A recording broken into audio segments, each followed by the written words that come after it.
Well, that was a movie. Hello, welcome back to First Thoughts. I'm Simon, this is Justin, and we're a week late to A House of Dynamite, which is directed by Catherine Bigelow. It was written by Noah Oppenheim. Ironic. It's about nukes, and it's written by Oppenheim. Yep.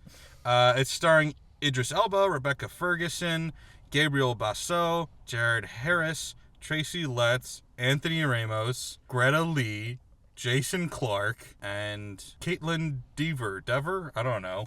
A lot of people that you've seen before, some more famous than others, but a really, really good cast. Mm-hmm. If you're not familiar with Catherine Bigelow, by the way, she's the director of The Hurt Locker, Zero Dark 30, and stuff like that. Okay. I forgot to look it up, but I thought she was the Hurt Locker. Yeah, so this was a straight-to-Netflix movie. It did have a very limited, I think a week-long run in theaters. I mean, you gotta see it for the awards, right? Yeah, you have to have a theatrical release. Also, Netflix, I don't think it applied to this, but Netflix just passed a deal with AMC, I think it is, to have all of their major releases put in theaters through AMC specifically. But anyway, yeah, so if you don't know what this movie's about, you didn't see any of the trailers, which, because it snuck up on me, frankly. It's about a nuke is shot at the United States of America from an unknown source. They end up explaining this because that sounds really dumb. Like, how does America not know? They end up explaining how they don't know, and it does actually make sense. And so it's about the next 16 minutes while all hell breaks loose. How does 16 minutes take up a 2-hour runtime? Haha, you wait and see. So it's a very interesting movie with an extremely stacked cast and a very famous director. Also, the score, by the way, is done by the same guy who just won the Oscar a few years ago for All Quiet on the Western Front. He also did Conclave. Some may argue all of his scores sound the same, but they always sound good. Hey, that's all that matters. And,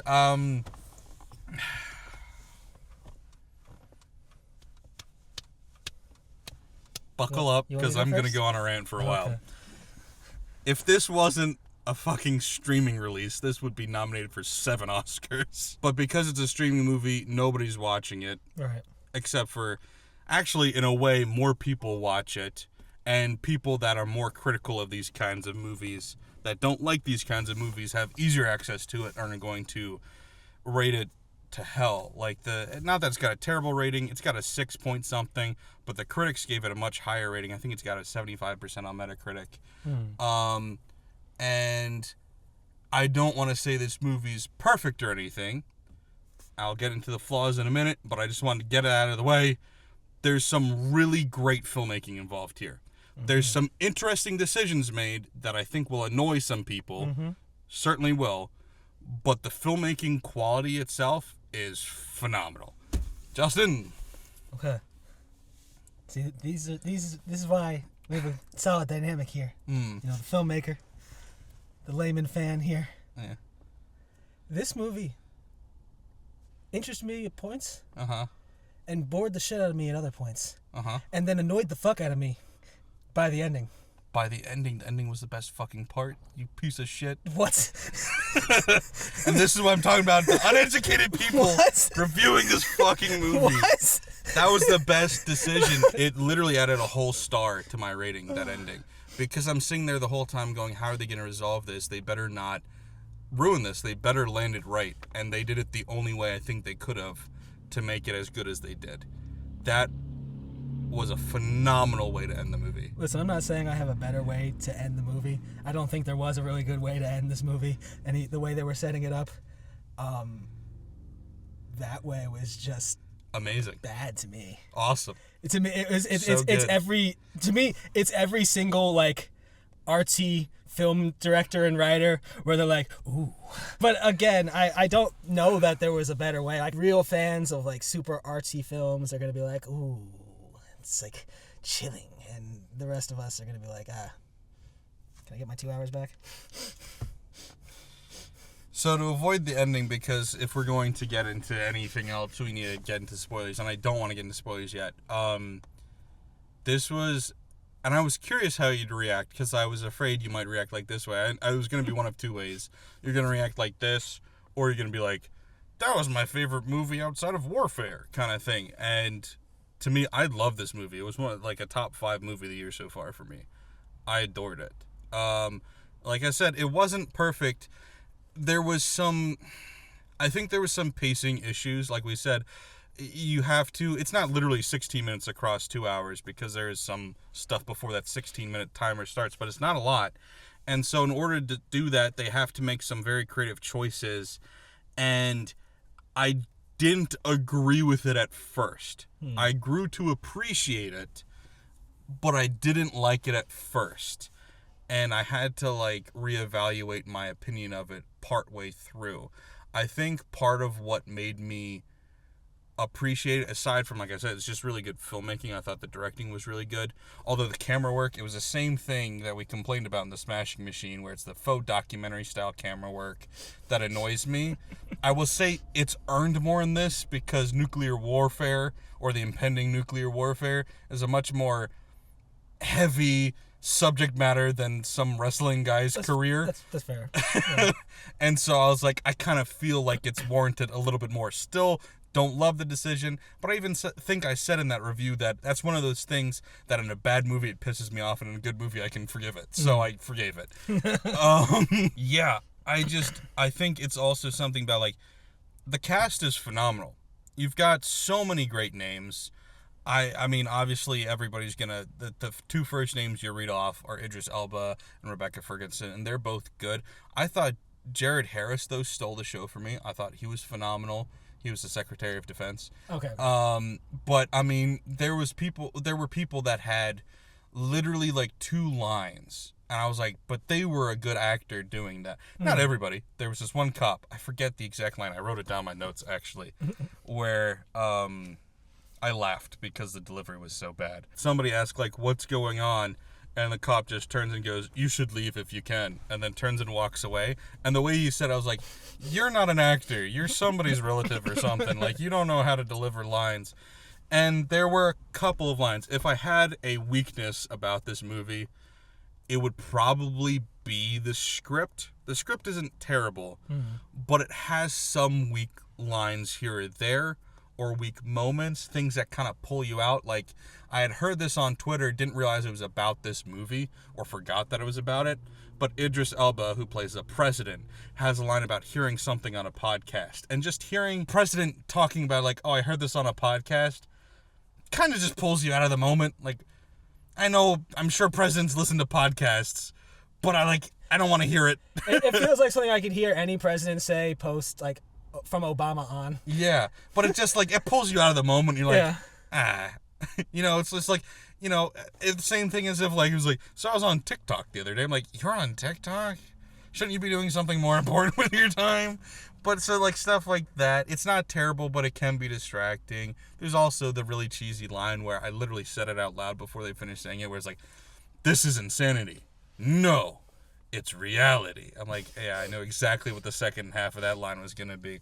So there is some dialogue that's cheesy, and I get where that hate, if you will, is coming from. But, no, if you slap Nolan's name on this and and the Warner Brothers logo, this movie is getting nominated for dozens of Oscars. Okay, I can't deny that would happen. That guaranteed would happen. Yeah. That would not change my views on the movie. Or the outcome. Fine. But yeah, absolutely. Maybe. This would turn into an award juggernaut.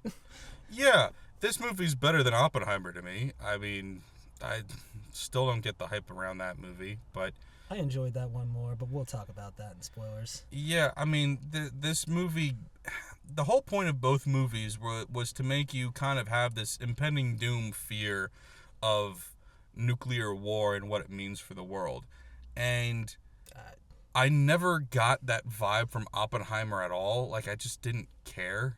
Yeah. And this one certainly made me feel that. And maybe it's because it was in that moment. This isn't really a spoiler, but there's a scene where it's, a reference to stuff. We see like this all the time, but like the president is out doing just a thing in public. Like there's a little girl's basketball team, and he's Right. giving a talk there. Right. And the Secret Service literally grab him and drag him away because we need to go right now. Right. And that scene is funny because like just a week ago I was talking to a bunch of people, maybe even you, about 9/11 and our memories of that time. Very much felt 9/11 like. And that scene was like triggering for me watching it. It was funny because like I was having parents with my dinner. Yes. I was having dinner with my parents, and I had to take a break in the middle of watching this movie to go have dinner with them.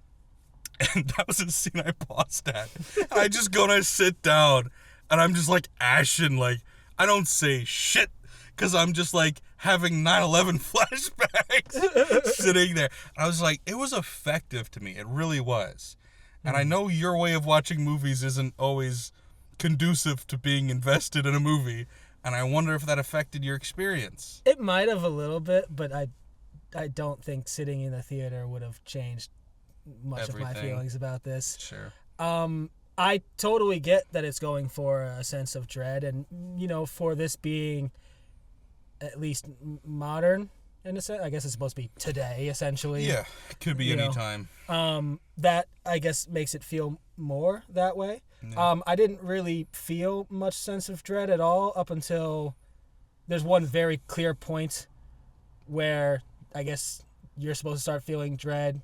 Everybody in the movie starts really feeling the dread at a certain point. And I'm like, okay, it got me pretty invested there. I was really curious about this. And the ending just, didn't really live up to me, I guess. And for the inability to say more. Yeah. And I can get why a director does that.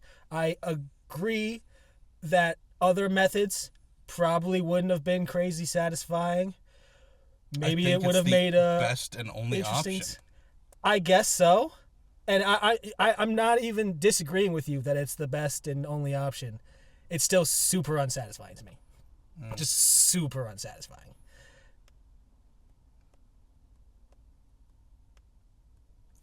So spoilers. Right before we do that, we need to rate it. Oh. God, this is going to be the most... It finally happened. We Yeah, get to yeah. fundamentally disagree about the I was movie. wondering, because I saw this, I looked at, when I got done the movie, I went and immediately looked at the scores and went, oh my gosh. It's quite the... Is Simon going to be on my side here, or is he going to be with the masses? I'm doing my impression of you where I just sit and think about it for 2 minutes. That's fine. And I have to edit it out. I'll go first. 5. There's always a desire to overreact, and I'm trying to dampen that. I feel like I dampened my overreaction from earlier. Because when I first saw this, oh my gosh, it's going to be like my first 4, 3. I don't think it was as bad as that, but I was annoyed. So the whole movie, I was, like, the whole time, I was ready to give it a 7.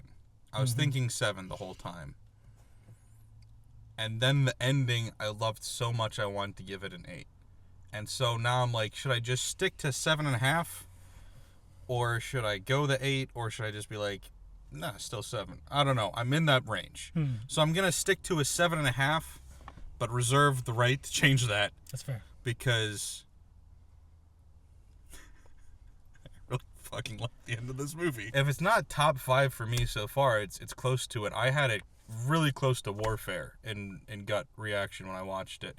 Same sort of thing, obviously different sides of war, but kind of that visceral gut reaction I had to that. That's how I felt to this. Interesting. Obviously very different from being somebody in the field Right. to being somebody in the war room. It's a very different thing, but like, yeah, I don't know. And like I said, 9/11 illusions and stuff, just very triggering emotionally for me. Maybe it's just because I'm a pussy. I cried like a dozen times during this movie, man. Wait, this movie? Yes. Legitimately. Wait. The movie we're talking about right now. Yes. And you're a piece of shit for not liking this movie. I hope you know that. didn't expect tears multiple times thinking about the movie. Well, I cry a lot easier at movies than you do, but, Even this movie, I didn't expect that. I didn't. they think do there was... a really good job of portraying real people in situations. I admit Like, some of those people, they were sad. I love having to call Rebecca your Ferguson families. in this. Like I Such- said, Jared Harris, I loved in this. I don't know. I just did not get the tension that I got from like a Warfare versus this. Well, It you just- weren't watching it in a giant theater and being invested. Well, I mean, it's not my fault that this wasn't in a giant theater. I enjoy enough content sitting at my desk with my monitor. All right, so yeah, we're getting into spoilers now. I'm recommending it. I mean, go see it. Go see it. Don't just take my word for it. We're so spread on this scoring. You gotta go see it. Get your own opinion. Yeah, I mean, you're probably right in that it's more of a filmmaker's film in some ways. Clearly, you can tell from it's not just us, but the disparity between audiences and critics. You see that already. that verified versus total audience on Rotten Tomatoes score, that was a huge difference there. Yeah, critics, I wouldn't say they loved it, but a 75% is good. I mean, yeah, 70. I think it was like 78 On Rotten Tomatoes. I'm talking so- Metacritic. But still, that's Yeah. I didn't see what the IMDb score would be for that. 6.5. I mean, it's still pretty good. We're talking, let's say, a 6.5 to a 7.5 on basically every movie reviewing site for the Yeah. critics, at least. I Yeah. mean, that seems like a hit with them. Yeah, so I mean, it's not gonna be for everybody, but like, it worked for me. One of my favorite movies of the year. So that's what we had to think. What did you guys think, though? I'm really curious to hear your opinions. Unless you disagree with me, then I'll just delete all the comments. I'm with you. Thanks for watching. If you don't want anything spoiled, please click away. Go watch it. It's on Netflix right now. It's the only place you can see it at this point, I think. So go there or steal your friend's password if you don't have one, whatever. Get that one-time code. Yeah.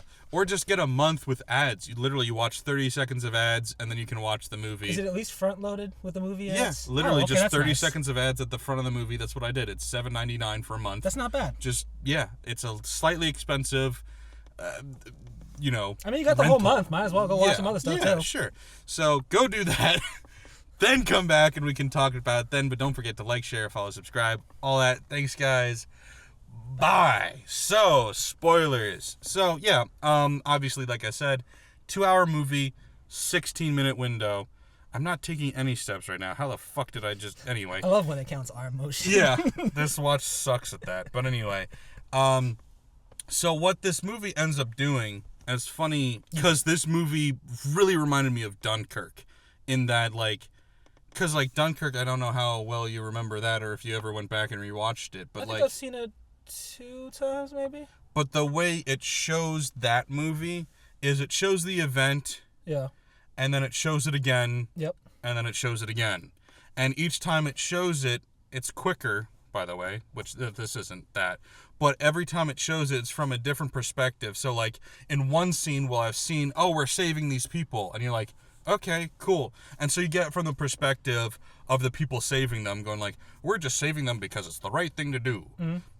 Go UK or whatever. Yeah. Those are our boys. Yeah. Our boys, our boys. And then you get the other perspective later on in the film where you're with the people getting saved. And so it's like, we're being saved, thank God, because we're real people and we matter. We're not just figurative people that need savings. We're actually people being saved. Right. And so this reminded me of that a lot, where you're having these conversations in the war room and you hear some asshole say some really stupid thing. You're like, fuck that guy. And then the next time we go through, we see that guy. And we're like, oh, I actually kind of relate to this guy. And he's just a human. And, like, for instance, the Secretary of Defense is totally out of it and just kind of being annoying. And he goes like, did you say Chicago? And then he's like on phone conversations, ignoring stuff, whatever. Then we find out from his perspective, his daughter's in Chicago, and that's why he's freaking the fuck out. And then similarly, we hear the president the whole time, and he sounds like an idiot the whole time. And then we see his perspective, and we're like, all of a sudden now he's a human, and I relate to him. So that's why I really appreciate it, and it also reminded me of Dunkirk, where we're just seeing the same story, obviously, 3 times in a row, which can be tough. Same thing with Dunkirk. I think it's a little harder here, mostly because when Dunkirk, while it is 3 retellings of the same story, They're more separated. They're far more separated. The difference in timelines helps too. Sure. I mean, we are going literally from back in the UK to people on the ground in France to pilots in the air. Right. It may be the same area, but it's a huge event. Yeah, and I don't want to versus say the war room. And I did like eventually the extra perspectives. At first, Yeah. it caught me completely off Same, guard, and I was kind of agree. annoyed by it. Same. And I was very confused at if my movie screwed up. I was so convinced that the timer was wrong. Yeah. But no, No, I 100% it helped agree. fill in some gaps. When it people feel counts more down real. to 0 and we're half an hour in, and I'm like, what the fuck is going to be the next hour and a half? And then it cuts back in time, and immediately you can tell what happened. It's not, well, if you're watching closely, I you swear can I immediately must have tell. looked away at that one point. Because, like, immediately you're like, oh, it's the beginning of the day again. And, oh, now we're following this guy. And one of my favorite things from the first section before I knew we were going to jump back in was one of my favorite little tidbits was you see the one guy's on Zoom walking with his phone. And then something happens that we kind of hear about, but not really. And then he's sprinting. And I was like, I love that. Like, because this is such a nothing character. We'll never get to know anything about him other than he's sprinting through DC, and I love that. Yeah. And then sure enough, we get to see his story. I'm like, oh, okay, sure. But yeah, so at first I really didn't like the decision. I agree. And then it grew on me and I went, okay, I see how they're doing this and I can appreciate it. It's still not a choice I would make, but it was one of those things where I'm like, but they did it. It's like the camera work. I wouldn't have chosen this. This would not have been my vehicle. But you did it so well that I can't be mad at you, was how I reacted to it. And even though there's like certain things, like I thought it was really clever. So it gets revealed, I mentioned this near the beginning, that the reason the satellites didn't pick up on the exact location of where the nuke was launched from was there was satellite interference. Somebody had hacked the satellites. And there's an allusion to that early on in Idris's storyline where he's on a satellite phone and the signal gets broken up. Yeah. And I'm like, if that was told in a normal linear story, though, that would be a cool reference to something yet to come. It would be cool foreshadowing. And I'm going to quote myself when I say that's no longer foreshadowing because it's foreshadowing in the past, so it's just shadowing now. And so I feel like that's a disappointing moment for me because I'm like, that could have been a cool reference, but now it's just, yeah, okay, because that was that. Nobody points it out, but Right. yeah, but you can assume, oh, because satellite shit's happening. But yeah, so I mean, altogether though, I can't be mad at those decisions because I just thought it was really well executed. I thought the directing was phenomenal. I thought the cast was phenomenal. Like, Jared Harris, I keep pointing him out, but, like, I just loved his acting, dude. And the scene when he calls his daughter, and she's just really dismissive of him, and she's, like, doesn't even want to tell him that she's dating somebody, and, like, you're assuming he's calling her to let her know, get out, we're all gonna die, or you're gonna die. I kind of figured it was just I want to hear your voice one more time, goodbye sort of call, because, like, Right. I don't expect... I get the urge to tell people run, and like I totally understand. Right. Whichever was it, the first woman who said that to her. Yeah, to her husband. Yeah. Rebecca Grab the kid Ferguson. and go west. Kiss him for me. Yeah. Yeah. Which I loved that moment too. Yeah. I totally get that instinct, and that was definitely powerful. I just don't. I don't really like expect you could. Being super pull me out the movie. But realistic, up whatever. until this point, he's like, get her to on a helicopter, get her. Yeah, and he's so trying he's trying constantly. to. But then when he calls her and he knows it's too late, and so he's just like, he doesn't warn her that anything's happening. He's just like trying to talk to her one last time. He tells her, "I love you," and then she's like, "Yeah, I'm dating a guy," and he's like, "Oh, is it serious?" And she's like, "Yeah, I guess." And he's like, "That's great." I just loved his delivery of that. I'm like, dude, he stole the show for me. I thought he was phenomenal. Like, I mean, he was good throughout the whole movie, but that scene in particular, I was just like, holy hell. It was so good. A lot of people say that first half hour is amazing, and then, oh, they ruined it with the multiple timelines. And I'm like, I get why you feel that, but it doesn't mean the movie's bad just because it didn't do what you wanted it to. I mean, I don't think that the multiple timelines make the movie bad. I think I've seen that done in various TV shows, Sure. Well, maybe not various movies. Yeah, it wasn't movies, but the first to do it or I feel anything. like that's can and has been done in very interesting ways. Yeah. I just feel like... And it didn't need to be done. I agree. Yeah. You could have done the timeline linearly, like I said, with Idris Elba's thing, and it would have been fine. We would have understood there's a million things happening simultaneously. That's why it looks like 2 hours, even though it's 16 minutes. Yeah. Nobody would have complained about that. No, I just feel like just ending the story there, to me, just undercut the tension of this impending nuclear strike that's seemingly very much going to hit Chicago and potentially lead us into either just being It gives you emotional whiplash. Are you talking about the keep starting over, or are you talking about the ending? the ending. Because, like, keep starting over, it bothered me at first, and then I was fine with it. Yeah. But when it ended and every storyline just kind of moved to the next points and said, wow, there's a story later on, but, that's for them. It just, I don't know, it just kind of left me cold rather than excited or high tension or interested to see what could have become of the U.S. or what would have me thinking about it afterwards. I was just like, why did I watch this? The point it's making is that we're fucked no matter what. Humanity's over no matter what. I mean, cool. So it's not like, oh, what's going to happen? It doesn't matter. It's the same thing. You reference Inception. It's the same thing. It doesn't matter. Right, and I think the difference is I really enjoyed the movie I saw beforehand, and Me too, I enjoyed though. parts I enjoyed of this one too, tremendously. And I felt it was just more satisfying, whether he was in the dream world in Inception, whether he made it out. I was pretty satisfied. Wedding ring. Either way, I was pretty satisfied. And this, also, Michael Caine. Michael Caine is never in the dream world. Yeah. So, but either way, I was satisfied whether I thought he made it or didn't. And this, I just wasn't satisfied. See, I was. And it's subjective. People are allowed to be wrong. Yeah. Terrible. Classic stuck-up filmmaker. To me, that ending was brilliant because, okay, so if the ending was, oh God, phew, the missile didn't explode, we're okay. Now let's figure out who was behind this. It'd be like, what a lame joke of a movie.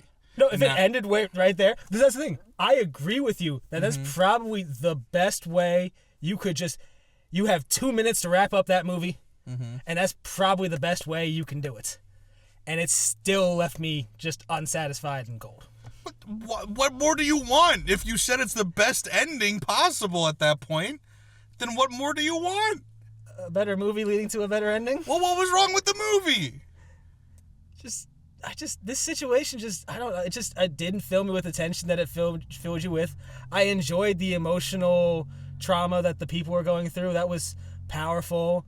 But, like, I don't know, there's tension of the nuclear strike and we're all fucked in the end and we couldn't stop it. But why didn't it... What could it have done differently to make you more invested? Why weren't you invested? If you like the characters, nuclear fallout is imminent. It's a real danger. It's a real threat. It's reflecting real life in politics.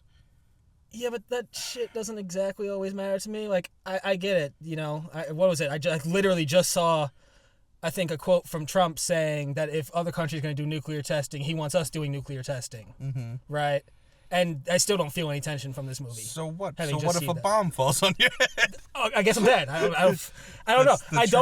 That's the thing. I don't know what this movie could have done to be. I don't know how to rewrite this movie to be, a 10 out of 10 for me. But what I got didn't leave me feeling satisfied in any way. And even for other movies where they leave an open ending to it, generally, no, I'm not saying that always hits. Generally, for me, that's going to be hit or miss.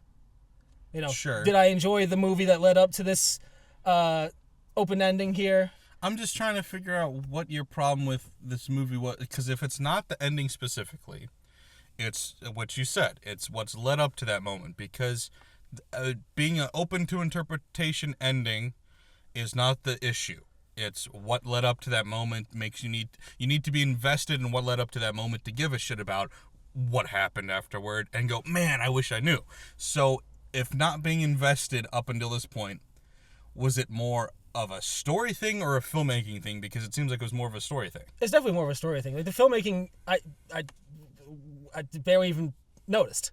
Okay, Like, so if it's a story thing, would you say it's a character story thing, a plot story thing, or a plot device? Like, you don't like the nuke angle, you don't like the impending doom, or you don't care about the characters? Well, I don't think the nuke angle made me feel the same way it made you feel. I feel like that so you helped have a get problem you with into nukes. No, I don't have a problem with nukes. It's just you can launch a nuke at the U.S. and I'm not gonna feel shit in the movie. All right, what are we gonna do about it here? In here, it was an interesting process. As for the characters, everything that could go wrong did go wrong, essentially. Essentially, which is you have to go there logically because it's like everything that happened is fairly unlikely in this movie because it's like literally everything goes wrong. Yeah, literally everything that can go wrong does go wrong. Yeah. They got hacked. They didn't see it coming. Their defenses failed, and we're fucked. Yeah. So it's like it's almost and we can't even launch all of our defenses because we're afraid of what more could happen. Yeah. So it's essentially a horror movie, but a very literal one. Yeah, and I guess if this was that fascinating. And I guess if this was a horror movie to me, it's a horror movie that I didn't find scary in the slightest. Which is so weird to me. And you know what? That's for the characters. For most of them, yeah. Up until the Interceptor, when that failed, I was super interested. Yeah. In most of the stories at that point, and I became way more interested in the characters because before that, I didn't really care about most of them. Pretty much any of them. You didn't really know anybody yet. I mean, you vaguely knew Rebecca Ferguson, and you vaguely knew Ramos. Yeah, they were just up until that point. They were just the people on, and then afterwards, they were pretty interesting. Yeah. You know, calling the families, seeing the turmoil, thinking about what could happen. I don't know how to exactly articulate all of it. This is why I've been trying to pull it out of you. But let's say it's like you know me, how much I love roller coasters here. Do you? I don't know. No. I hate roller coasters. I hate heights. So me too, but I used to like roller coasters until I got brain damage. Yeah, I never liked roller coasters because of the heights. It's always that for me. It was always that initial getting over the first hill. I hate and then having to. I hate is Ferris wheels. I hate those so much more than roller coasters. And it never bothered me as much because they're going so slow. Now I didn't like the heights. That's the scary part because you just look down the whole time. Yeah, I didn't love the height in them, but they were going so slow. I never really minded. But it's kind of like a roller coaster to me, where you're slowly getting up that first hill, except instead of a straight shot up that first hill, sometimes it's pretty flat. But sometimes it gets up there. And as it goes on, it gets up there and gets up there. And then you just stop. And the movie ends. And I'm just like, oh. Shit. I guess the nuke's about to hit. Or not. Or maybe we're going to restart. It's about, like I said, that's where it comes down to. The movie is about the self-reflection is what it's implying. And you say you're fine with that in theory. The movie just has to make you care enough. Yeah. And it didn't for some reason, and I cannot for the life of me figure out why. Because you said the filmmaking is good, the acting. I guess the filmmaking is good. Good. The acting is fine. You were invested in some of the characters. I'm invested in the people who have to call their families. You just don't give a shit about nukes for some reason. I just don't give a shit about this movie, I guess, yeah. That's so bizarre to me. I'm just like, I can't even, argue it, because I'm just like, so you just don't care? Okay. I don't know how to exactly explain it. It just left me unsatisfied. And I don't expect it to have to, show me every of the fallout and show me the nuclear war that happened and all of us. But damn, it just really just ended there. And I just didn't feel this tension. I didn't feel this emotion from the movie. I just felt disappointed. Yeah. I mean, like I said, so I could see where it's kind of a bit of, I use the roller coaster analogy too, but it's because it ratchets up your anxiety and then drops it and then goes and then drops it. And that can be a little bit tiring. Yeah. Because that's where I was, where I'm like, you're toying with my emotions because we've counted down from the 16 already once and then it starts over and you look at how much time's left and you go, Okay, well, I know that the second time we're going to do it again. Yeah. And so... And outside of the people calling their families, each subsequent time, my tension was less. Because, like, I know this is going to at least get to that point again, and then maybe we'll see where it goes from there. So my argument, though, is for the third time I was invested again, but I could argue that for the second time I wasn't as much, because you saw it once thinking this is it, and then it isn't, and then you, like I said, you look at the runtime and go, so we're doing this 2 more times, so why do I care about the second time? Yeah, that's fair. And then for the third time, then I'm like, all right, now we're actually going to get to the bottom of it. So I was fully locked in for the third one. I was generally locked in the whole time, but I could see how for the second one you're like, yeah. Why though? See, I didn't expect the third one to give me... I did expect the movie to give more answers than it did, or at least show more of the aftermath than it did. Not that it has to give everything. Like I always feel like I have to say that, like, I understand not every movie has to, because that's always the fucking director argument thing. Like, we don't have to explain everything to you. Yeah. Fine, but damn it, you better make it satisfying, an enjoyable ride, make me feel like I walked away, questioning things happily.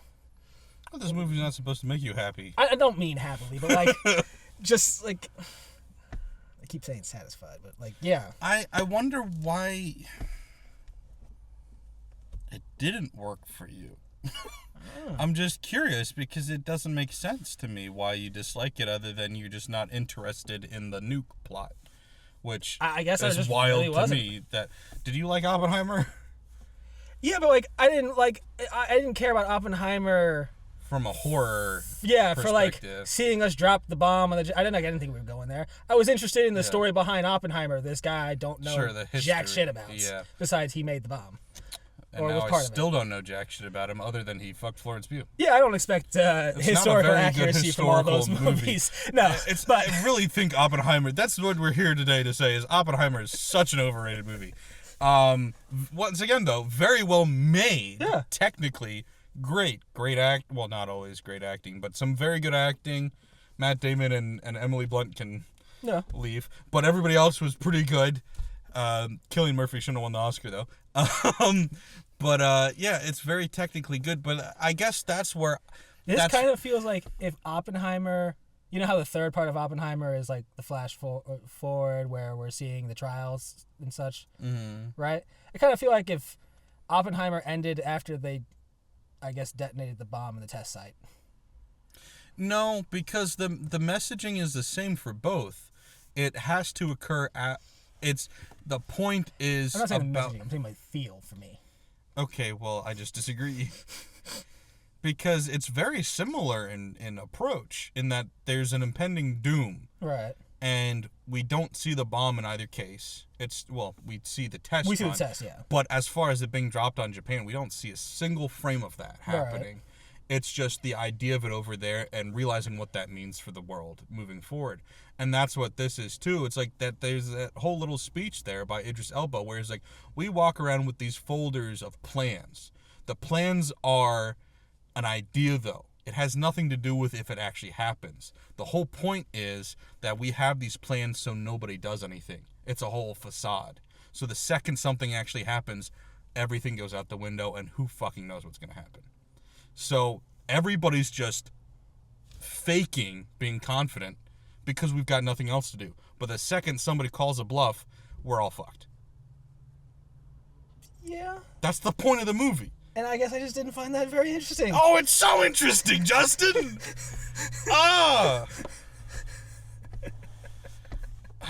It's like, yeah, okay. I get it. We got plans and, shit gets Is this scary. just something where, like, existential dread is too much for you so you can't even comprehend it? Too much for me. Like, it'll just scare you too much so you don't even think about it? And you just reject it?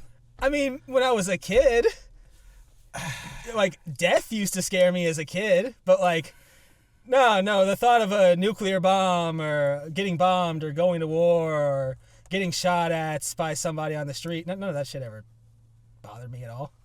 Because you choose not to think about it. I think if we actually all constantly thought about the statistics and how likely shit is, we would all be terrified all the time, but we just don't think about it. I mean, it terrified you more, but like, then what am I gonna do? Just live in my house all day and sit there? And then you die for other reasons. It's like, okay, Yeah. so like you're far more likely to die in a car accident than you are in a plane accident.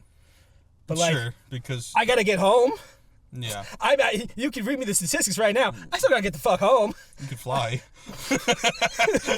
Go on, Taylor Swift. Get me a plane out here. I guess. How am I gonna get to that plane? Go walk?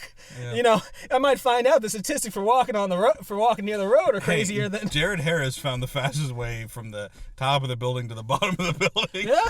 One step.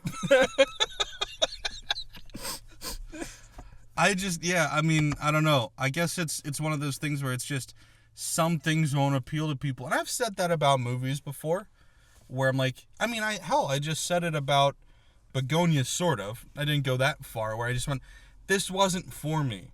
I can appreciate for what I was doing, but I don't think that's entirely the case with you, because it's not only it's not for you, but you seem to also just dislike it. I was disappointed in it in the end.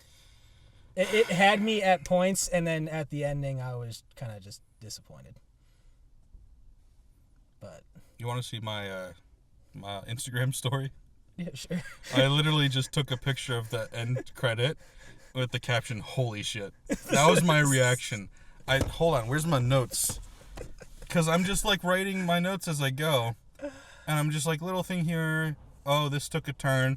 That was when they did the first restarting over. And at first, because the first thing they show is the Civil War reenactment. Yeah. And I was like, what the fuck is happening here? Are we traveling throughout all time to talk about war? I thought we were getting really artsy for a second. So I'm like, and then I say, it seems like an odd choice, but okay. And then I say, I think I prefer this the first time through. We're just adding more characters. We already had enough characters. And then I mentioned Dunkirk. But anyway, just like normal notes as they're going through. And then you see, oh my god, that's when the ending happened. And then I went on a little bit of a rant about the Oscars I thought I would be nominated for if it was not. Because Oscars hate streaming services and will, like, do their best to not nominate streaming services for anything.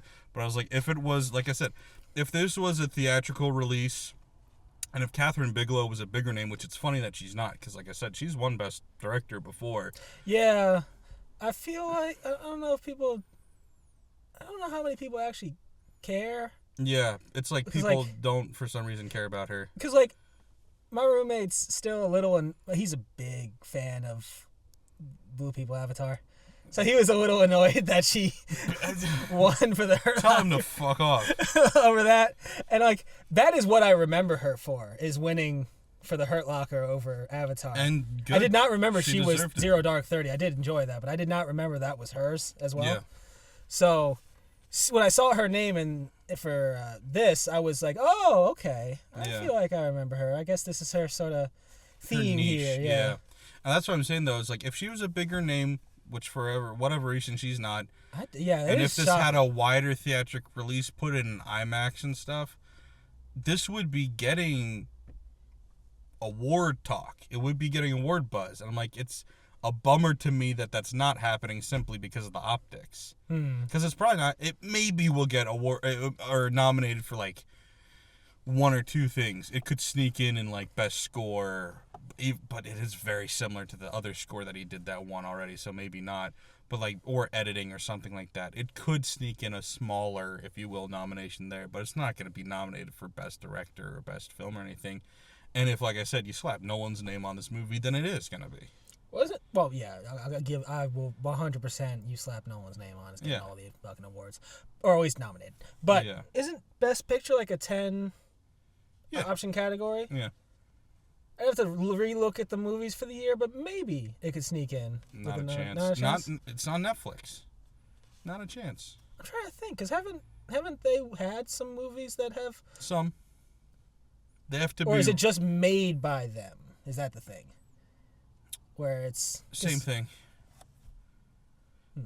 Because what's a Netflix movie that wasn't made by Netflix? Well, with Netflix, yeah, like, but it hasn't. I feel like Amazon might have done something like that. Sure. Apple might have done something like that, and I count them as streaming services, even if they're like producing the movie. Usually, though, with companies like that, well, so Amazon, like, they own somebody, and then, like, Apple usually will work with somebody. So it's like, Yeah. it'll be Apple presents a such and such film, and that's their way of, like, And you would avoiding think that. it would get some of that stigma. But I It guess does it still doesn't. get some of it, but I think not as much as a straight Netflix movie. Yeah. Because Netflix doesn't partner with anybody. They just make their shit. And I have to say, by the way, Netflix used to be really good. Like, they did The Devil All the Time and a couple of other really good Netflix movies back in, like, 19, 20, 21. And then they really fell off. And this was the first time I was, like, genuinely enjoyed or excited about a Netflix-produced movie in, like, 5 years, I think. So, good job, Netflix. You're back on the map. Sort of. Except for nobody else is really talking about you, but... I gotta think, is this the best Netflix movie I've seen in a while? But Netflix original movie? Now, when I say mean, what best, other originals have they had? Well, I've seen more of their originals, but they're Yeah. usually really bad, and Yeah. I'm watching them because they're really bad. Yeah, I'm like I saw that Rock Gal Gadot, was it Jason Statham Yeah. in that movie as Yeah, well? Guy Ritchie Red directed whatever. that. Or no, not Red. I thought you were talking about the other one. But yeah, Yeah, whichever. that's Chris Evans. Oh, Chris Rock Evans, yeah, and yeah. Gal Gadot. Gal Gadot, yeah. The one with Jason Statham was directed by Guy Ritchie, though, and I was like, what the fuck are we doing? But like, I'll watch those, but for the worst reasons. Yeah, no, I think that's what I'm saying. Like, and I didn't say Netflix stopped making movies. They stopped making Oh good no! I movies. wasn't saying they stop. They're never gonna. It's Netflix. They'll take Yeah. all the content they can get. They'll make all the content they Like, can get. and this was an enjoyable movie, but it was one of those, like, lower budget movies. But, what was it called? I forget what it was. I actually gave it a good review back in, like, 23 or 22. It was the year I filmed The Softening, which I think was 22. I think it was that year because Josephine told me, hey, watch this Netflix movie. And I watched it, and I was like, it looked terrible, but I watched it because she told me to, and I actually enjoyed it. And it was like, it was actually one of these kind of movies where it's multiple storylines. But in that case of that movie, it was a girl is about to graduate from college, I think. And then she thinks she might be pregnant, so she goes into the bathroom to take a pregnancy test. And the movie then splits into two timelines of if she is pregnant or if she isn't, and shows her life Okay. the rest of the way based on those two deviations. And it was like really low budget, nobody super famous in it, like Netflix famous people in it. And it's like surprisingly good. That's what you expect from Netflix nowadays. Yeah. So when they actually put out something with an Oscar-winning director, you're like, oh my god. And this kind of cast, too. Like, sure, you could see Idris Elba or Rebecca Ferguson or any of these one people or two people in it, but just the sheer amount of people, I'm like, what was the budget for this movie? Because you had, like, 10 recognizable actors at least in this. Yeah, there was a lot of star power for not a huge amount of on-screen time per person. Yeah. Just due to how this movie is made. Right. And it's not like, even though it's not a lot of screen time, though, it's not like it's one of those, like, Ice Cube, War of the World things where it's, like, clearly filmed so he could stay home the whole time. Oh my gosh. Which apparently that was a COVID movie. It just sat on a shelf for years. Yeah, no, I did hear that, and that makes perfect sense. Yeah. Hearing all of it, but phenomenal film. But I haven't seen it. oh, it was everything and more. It was you? What? What? Get out of there! You gotta go right now. Oh, it's terrible. But I will say, for a couple of moments in the first part of this, I thought it might end up that way. They're on so much conference calls, and it makes sense. Yeah. But I'm just having flashbacks to that movie. Like, oh my gosh, I'm gonna spend on conference calls the whole time. Me too. Not completely, but I was like, because Jared Harris was one of the biggest names for me personally. I know he's not that as well known as Idris Elba or Rebecca Ferguson, but he was the one I was most excited to see, just because I personally like him. And when he first showed up for the whole first 30 minutes, he's just on Zoom, and I'm like, God damn it. And then when I realized it's starting over, I'm like, aha, I'm going to get to see him. Yes. Okay, good. And then I completely forgot Idris Elba was in it because I kept hearing his voice. And I was like, I don't know who that is. And I thought they were going, like, at first, just based on something he said early on, I was like, oh, they're going the dumb president route. We've had so many dumb presidents. And then you kind of, throughout the second section, realize, okay, he's not dumb, but he's kind of inept and annoying still. But then when you see it from his perspective, you're like, oh, no, he's actually a decent president. This is just a really shitty situation. Yeah. So I was happy to see a non-shitty... When was the last time we got to see, like, a good president in a movie? Every time, movies are just like, shitty president. And I get it. The thought process was, when I was watching this, was like, if we are going down the horror route, if you will, it is more horrifying when you have a president or somebody in charge that is an idiot. Yeah. So I get that, we're going down the everything that could go wrong, did go wrong route. But then, having a president that was, like, respectable and a decent person, it seemed, was refreshing. Because I don't know the last time we saw that in a movie. I can't really remember. Most presidents in movies I can remember are either, like, Trump analogies and wickedly evil, or, like... Bush analogies. and just stupid. Obama analogies and just on camera for a minute giving a speech, or... Let me be clear. Or just being protected by whoever action star is starring in this movie. Or, they're a token white politician, just to, like National Treasure 2, where it's just a dude being escorted around by Nicolas Cage for a minute. Or, even better, you get, like, the action hero president every once in a while. You don't get those very often. That was more of like a 90s thing. Which I would kill for a couple times nowadays. But like, Olympus Has Fallen or whatever, you get Russell Crowe or whoever it was. I don't remember. I can't remember. Gerard Butler, maybe?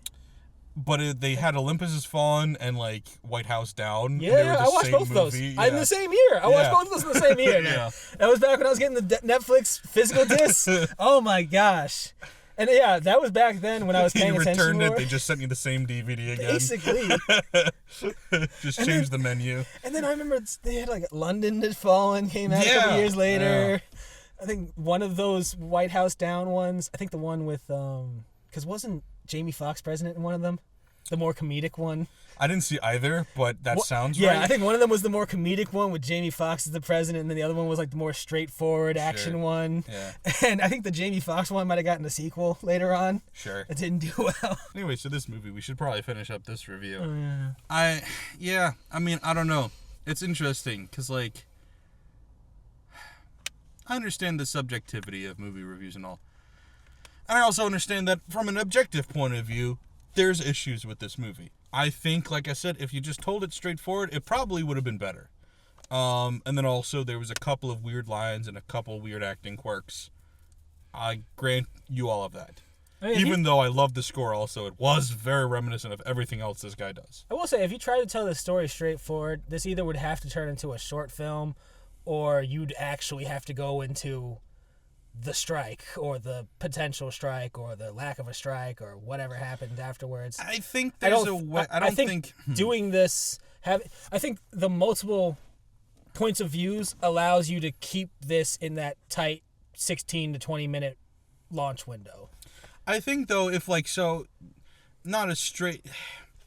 But you could, like, do it quicker, where it's like, we're not starting over the story, but we're like, oh, here's this conversation. Now here it is again over here. And now here's what's happening over here. You just keep constantly doing that throughout, and nobody's going to complain. Maybe it would still be a little bit too long, and maybe you're right, trim it down half an hour, make it a 90-minute movie. I don't think you'd have to make it a short film, but I still think and maybe also add some of these conversations you see to, like, the day before or something. Like... Or maybe cut out some stuff we didn't need. Like, Jared Harris golfing. Like we don't need that. It's fun context to have, but we didn't need that. Hey, we had to hear about his wife of 33 years. Sure, and we could get that. And their time together. Right, and it's important to, like, know that, but we could have had that be the day before or whatever, So it's like we could make it, we would just have to move around the pieces. So... Sure, I'll grant all of that, but like I said, I think this just fundamentally just comes down to it not being your cup of tea, which is okay. I'm fine with that. Yeah, you clearly are. As Doesn't long hurt your as you're soul at fine all. with the fact that I love it and you're not going to make fun of me for that. I think it was my cup of tea. I really enjoyed it. And like I said, like the emotional impact for me did really work. And that was partially being really invested in the characters. I think they did a really good job with some, not all, but a lot of these characters I pointed out already. But Rebecca Ferguson, I really got attached to her character. Yeah. Jared Harris, even guys you barely know, but like the 32-year-old guy with the bag. I don't remember his name, but he's the one who gives him the book and then gives him the briefing on the book. Like, I thought that was a good little moment. Yeah, it was like lieutenant or staff sergeant or Something. like that. And or the guy who was on the Zoom call sprinting, you know, like I enjoyed a lot of these characters and was invested in most of them. But then even just on a fundamental level, like I said, like the way, like, you know how I feel about Angel Reese, but like I'm picturing myself in that group right then when he's giving just a boring everyday, I'm the president, never give up, you'll be great one day speech. Yeah. And then gets practically tackled and dragged away by the Secret Service without even a sorry guys, I'll be back soon kind of thing. Like, you know, like that, those moments to me like really worked. Like that moment shook me to my core. I was like, damn. Because I think I'm an empath. And like I put myself in that moment. I'm like, holy shit, imagine that. See, that probably is a big difference in our reactions to movies. Mm-hmm. That's a lot harder for me to do, to put myself into a scene in a movie I didn't feel. Because you would just be talking to Angel Reese the whole time, like, yo, what's up? I would have been Oh, is trying there to a at least. president here? Listen. When he was walking over into that, Oh, sorry, I did that acting Robbie. Hey, what's up? listen. Ain't no looking to the side. You'd be talking to her waist. Tall queens are all right with me. Listen, I will climb my way up to you. I'll make my presence known. And I keep growing out that hair. Hey, down here, Hey! Reese, baby. No. You stay there. I'll climb up. No, exactly. I'll come up. Don't worry. I'll be there soon. Just stay still. I got you. This is one mountain I'm willing to climb. Oh, God. He walks into that arena. I saw Angel Reese's name. I'm like, what the fuck? Yeah, it was Angel funny because Reese. when he's doing the walk and talk, they're like, do you think you got a better jump shot than Angel? And I'm thinking, like, Angel? It must be a fake player. Who are they talking about? And then he goes like, you're not going to get me to talk about that. I'm like, oh, that's a weird response. And then they say something about Angel Reese right before he walks out and go, oh, WNBA. That's why he didn't want to talk shit on. Okay, I get it. Oh, gosh. I saw the name. I was like, wait a second. Angel Reese. Also, that's I a kept, cameo and a half. so I don't know if this is a thing or maybe every president has their own code name, but his was Icon. So they kept going Icon moving or whatever. Yeah, I just kept thinking, what is Jaden Smith or whatever? Icon living. Yeah. Yeah. I'm just an icon living. Yeah, no, That's how this movie should have ended. It should have cut to black and then Jaden Smith goes like, man, shouldn't we be talking about the socioeconomic state of the world right now? You're right. This would have been a 10 out of 10. We all would have been on board with this. But, yeah, as for the nicknames, I know a bunch of people get their own nicknames and that sort of thing, but I always thought It was President like was just Eagle POTUS. Or POTUS. Or the Eagle, yeah. One of the two. I thought there was just very specific nicknames that did make the presidents. like Air Force One doesn't change, Yeah. you know? So I don't know. And Air Force 2 is the vice president's plane or whatever. Sure, I don't know. I just kind of found out about that. I didn't know that, but Nobody talks about Air Force 2. you're telling me about that right now for the first time. Pretty sure I got that right. But like, yeah, that was I was curious there. So you just don't get like emotionally invested in It's hypotheticals, It's I a guess? lot rarer. It's a lot harder to do. See, I'm just an emotional boy. Like movies can make me cry, but it's harder. And like I said, maybe, I think I even wrote this in my notes. I was like, what's wrong with me? Because I was just so invested, and it could literally just be because everything was heightened by that recent conversation I had had with a bunch of people about, like, reliving 9/11 and how it impacted me and everything as a kid. But, like, I was just, like, really, to be fair, I do this with all movies, but I was just really easily putting myself in that situation where it's like, you know, when she's calling her husband and she can't get through, or when he's sprinting down the street because he found out, oh shit, I need to do something right now, or when they're playing basketball and then he gets dragged away, or when he's calling his daughter and she's saying, I'm seeing a guy, you know, like all those moments to me is what made me care so much, because I can see myself in those moments and be like, yeah, like I would do the same thing, or like, yeah, I understand what they're talking about. And then when you talk about like, and now all of this is going to potentially go away because humanity's so dumb we can't put down the knives, then like that means a lot to me. And that's why I'm like, this movie just works so well to me, because it's very, to me, human. It's the same way like a lot of people have been knocking the Bruce Springsteen movie because they're like, it's so boring. I praised it for being the most human biopic I've seen, because it's in the subtlety. Not that this movie's subtle, but it's like it's in the intricacies of the humans and the characters is what makes me invested in those moments. That some people may see boring, like him scribbling out a line and rewriting something else new. I see that because I've done that, you know? And so this movie, similarly, I just get more invested into that hypothetical of what if this does just all end tomorrow, you know? How would you react?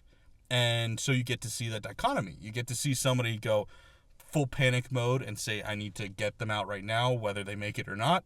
And then you get to see other people just choose to have one last happy moment with somebody.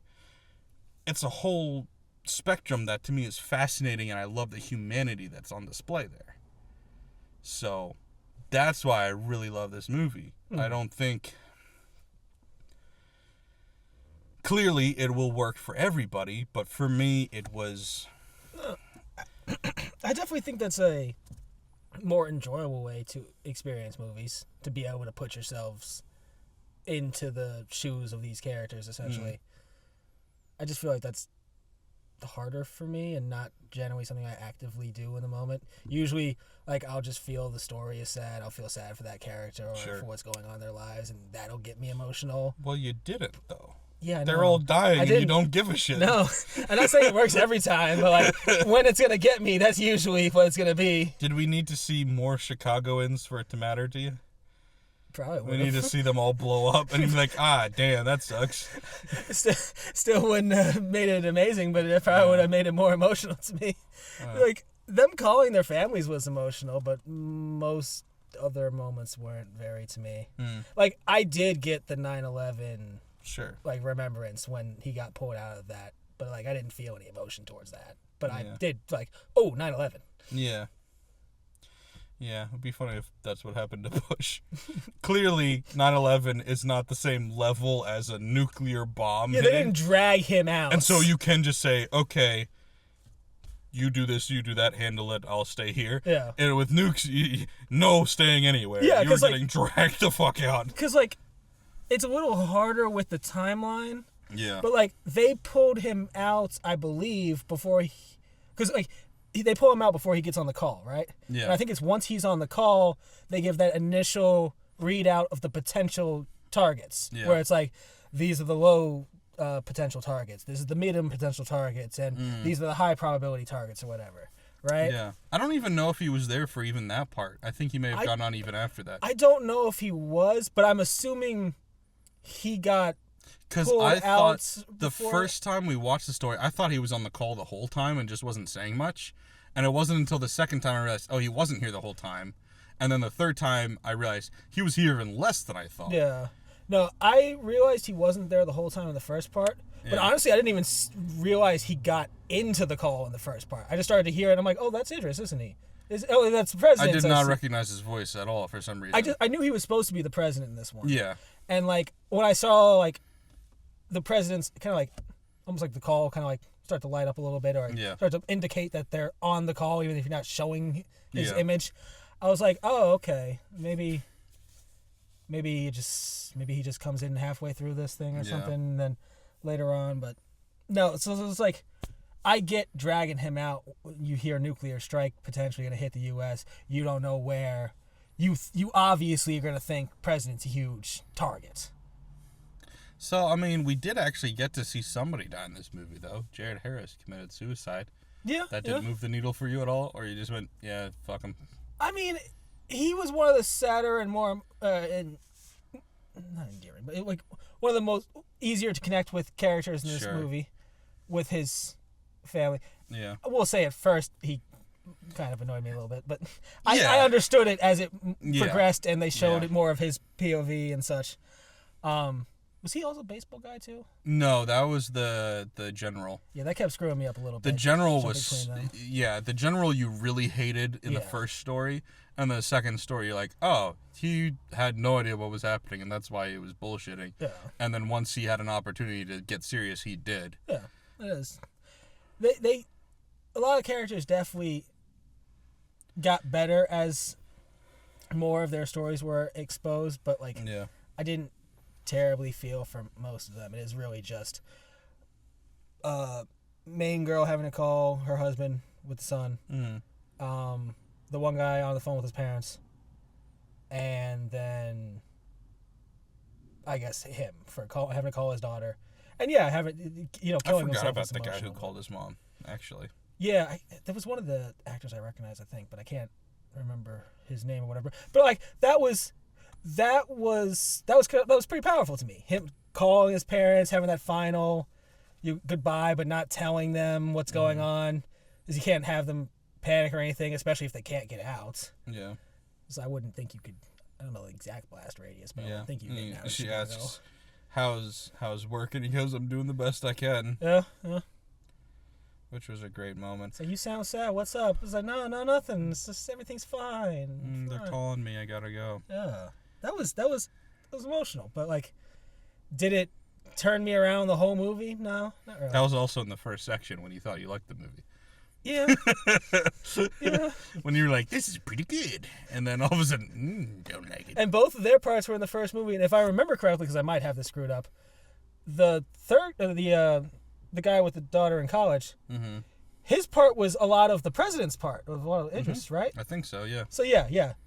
Definitely those two parts were the best parts to me. Which is what I said, is that the second part, if there's a part to tap out, it's the second part. No. But I still did like the second part. But that's when I was like, I definitely could have tapped out the most, because I was like, I know this is just going to loop again. So it did win me over because I liked the characters enough that I was like you saw, I said the note where I was like, what's the point? We already had characters. And then I changed my mind because I liked the characters enough. But battery is on empty, so we got to get out of here. We've also said all we can say. That's fair. Yeah, I think, like he said, like I said, it's on Netflix, so why not give it a shot? It's not going to be for everybody, but I think no matter if you love or hate it, there's at least parts about it worth watching. Unless you're one of those people like my dad who hates sad movies. This is a sad movie, don't watch it. But, I think there's some really good filmmaking involved, some really good acting, and, hey, it just might be your cup of tea. Who knows? You gonna say anything? It might not be. Or not. But, hey, if you've got the subscription, might as well. Literally nothing. If you've got a few things you want to watch on Netflix, you can squeeze in 2 hours, toss this in, and especially if it's only got, front-loaded ads. That's really what's always mattered to me with the movie ads. Yeah, so let me play them all at the beginning. Yeah, I cannot stand ads in the middle of the movie. That's why I could rarely do anything that I considered good on TV. Yeah. I'd watch all the trash stuff on Thursdays on USA, but never anything good. Yeah. All right, thanks for watching, guys. Let us know, as always, what you thought in the comments below. And, of course, don't forget to like, share, follow, subscribe, all of that. Thanks, guys. Bye. Bye.